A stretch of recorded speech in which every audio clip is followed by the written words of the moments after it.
ಇವತ್ತು ಈ ಟಕೀಲಾ ಸಿನಿಮಾ ಮಾಡೋಕ್ಕೆ ಒಂದು ಮೂಲ ಕಾರಣ ಇದೆ.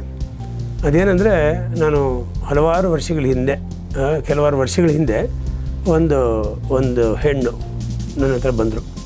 ಆ ಕೇಸ್ ಹಿಸ್ಟ್ರಿ ಅದರ ಆಧಾರದ ಮೇಲೆ ಈ ಸಿನಿಮಾ ಇದೆ. ಅಂದರೆ ಅದು ಅವ್ರದ್ದೇ ಅಂತ ಹೇಳೋಕ್ಕೆ ಇಷ್ಟಪಡಲ್ಲ. ಈ ಥರದ ವಿಷಯ ತುಂಬ ಜನರ ಜೀವನದಲ್ಲಿ ನಡೆದಿದ್ದರಿಂದ ನಾನು ಇದನ್ನು ಜನರಲೈಸ್ ಮಾಡೋಕ್ಕೆ ಇಷ್ಟಪಡ್ತೀನಿ. ಆದರೂ ಆ ಲೇಡಿಯವರು ಭಾಳ ಡೀಟೇಲಾಗಿ ಹೇಳಿದ್ರಿಂದ ನಾನು ಕೇಳಿದೆ ಅವ್ರನ್ನ. ಆಮೇಲೆ ಅವ್ರು ಸಿಕ್ಕಿದ್ರು ಅವ್ರು ನನಗೆ ಈ ಸಿನಿಮಾ ಮಾಡೋ ಬಿಗಿನಿಂಗ್ ಟೈಮಲ್ಲಿ.